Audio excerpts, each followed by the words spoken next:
You're listening to a podcast from the South China Morning Post.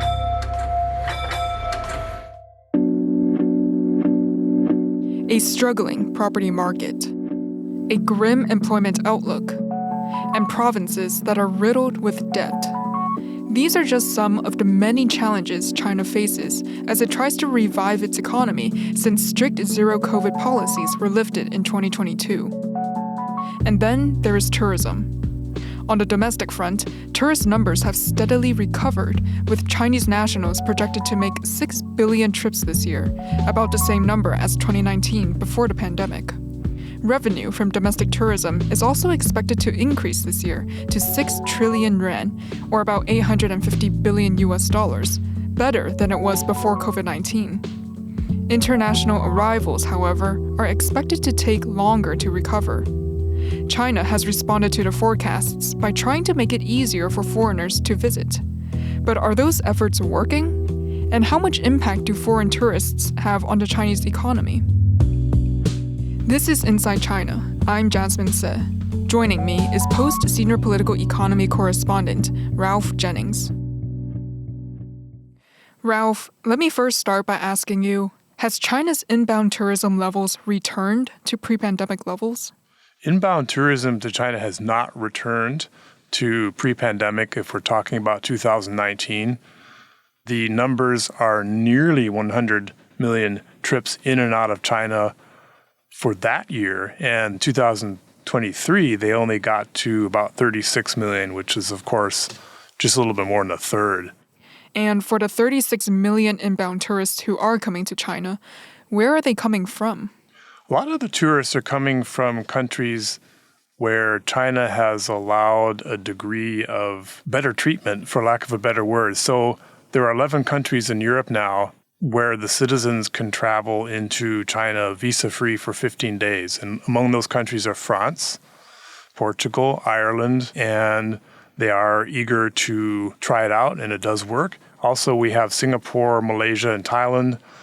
Citizens of all three of those countries can go to China, and they are going. It's pretty close. They can get a flight whenever they want. So it's all happening. And then who isn't visiting China?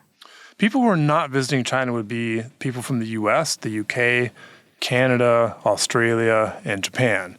For the opposite reason, they are not being given 15-day visa-free treatment at the moment, at least. Japan has asked quite vociferously this year to date, and I think even last year, if they could be reinstated, because the Japanese used to be able to do it. So because they still need to apply for a visa, which takes time and money and uncertainty sometimes about whether you'll get it, they're not going as often as they used to. And those countries that you just listed, including the US, Canada, Japan, one could say that their governments have a more rocky relationship with China than, say, France or Thailand.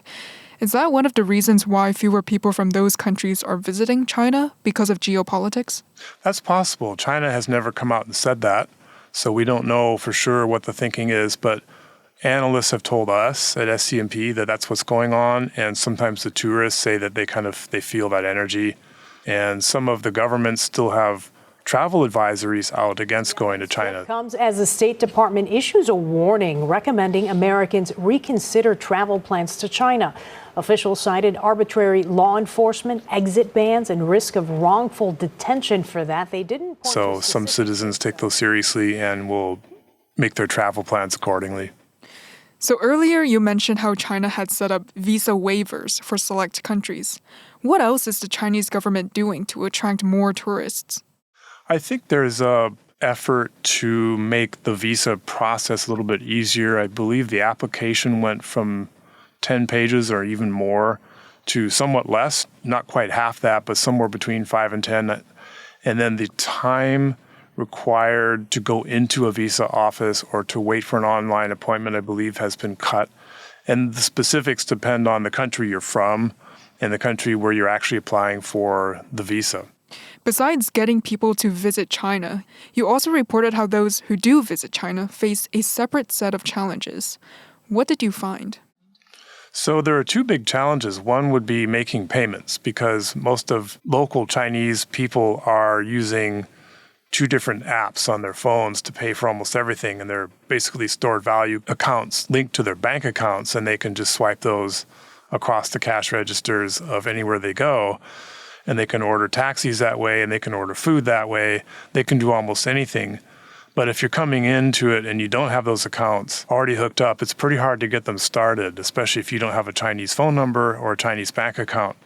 You can still use cash in China, but some merchants would prefer not to take it, or they can't give you exact change. The other big issue is getting on the international internet. So a lot of people from other countries are used to using WhatsApp, they're used to using Gmail and all of its attendant G products to communicate. And there are other services, Instagram, Facebook, and all that. If you don't have a VPN set up, you won't be able to use those because China bans its own citizens from using them for the most part. Some tourists know that before they get in, especially if they're going on business and they have business associates who are already in the country.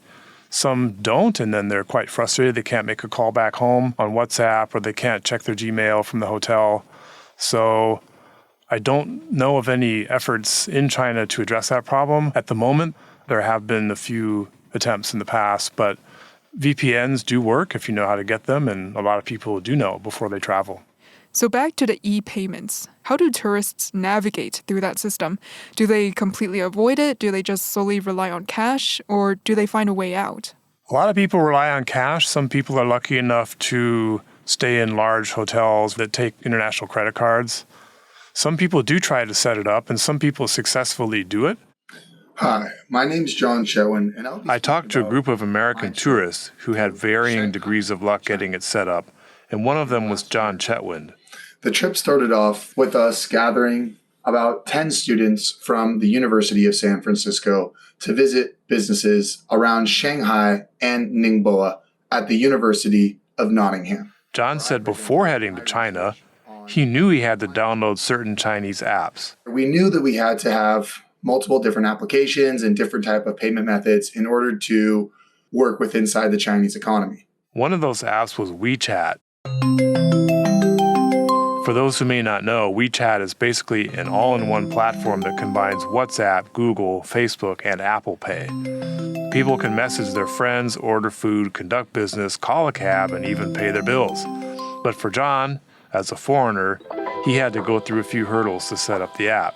When downloading WeChat, I had to get multiple people to verify I was who I said I was, and they had to be individuals that had already had WeChat on their system for an extended period of time.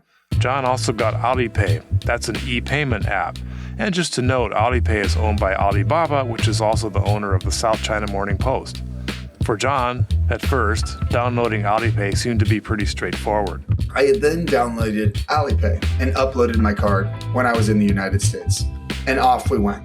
We hopped on the plane. But turns out that wasn't the case. After he landed in China, he tried to use Alipay. I decided that I'd stop by a local market and try out my mobile payment app on Alipay. He could make the transactions, which happened to work out just fine, and I was pleased to see that I could see all the fees. But then he checked his mobile banking app.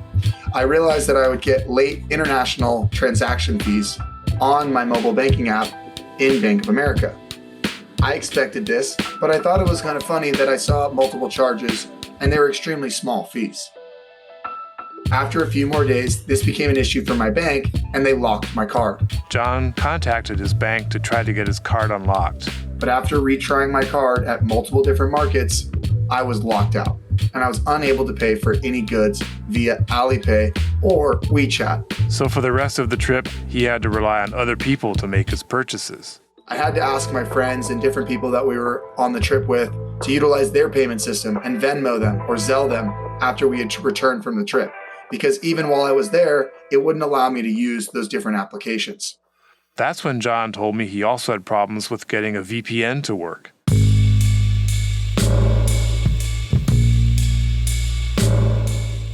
So I had the smart idea of possibly using my friend's VPN. And when I went to go try this, it wouldn't allow him on the internet because he had to establish the VPN connection on an internet that allowed him to access different types of sites like Google and things of this nature.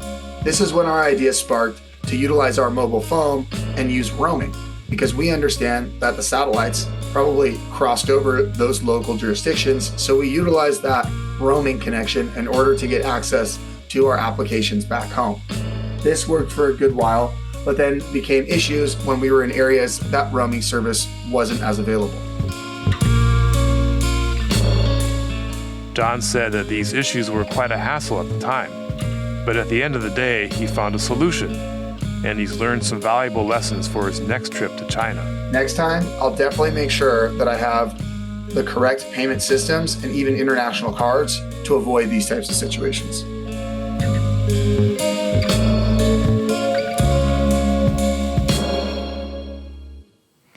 And these challenges with e-payments and VPNs, have they hindered any tourists from visiting China? I'm not sure if those two issues alone have kept people out. I think the visa issues have.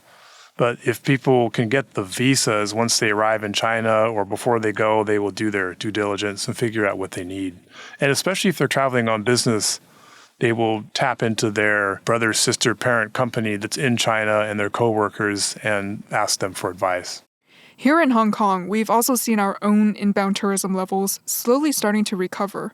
But one thing that we're still struggling with is getting tourists, especially tourists from mainland China, to spend money because of China's current economic situation. On the flip side, how much are foreign tourists spending in China? I think we're still looking into that question. We being the world of economists and journalists like ourselves, we don't really know for sure. Because some people go as proverbial backpackers. They don't spend a lot. They stay in cheaper hotels, which are easy to find. Some people, especially on the business side, they'll stay in a very nice international hotel and they'll go to a conference and they might shell out some money for meals, for domestic travel as on airplanes, trains, and so forth as they go. I don't think it goes beyond that. We had one estimate that the average foreign traveler spends $200 to $300 per day. And this would be on the sightseeing side of things. It's not necessarily for business. Business people might go higher than that. And how much of a role do tourists play in helping China's economic recovery? I think the sightseers will probably help China to improve its reputation. The more people who go, the more people come back out of China and say, well, I had a great trip, I would go again, and you should go too. They tell their friends and their family and their coworkers to do it. Some of them will take that advice, and then you get more money coming into the sightseeing part of the economy. I don't know if the actual dollar value will really amount to anything when you compare it to exports and property and investments in fixed assets. However, the reputational improvement could have a knock-on effect, especially when it comes to business people. If the tourists feel safe seeing the Great Wall and places like that, then perhaps the business people will feel like it's safe for them to be in China. It's a hospitable place.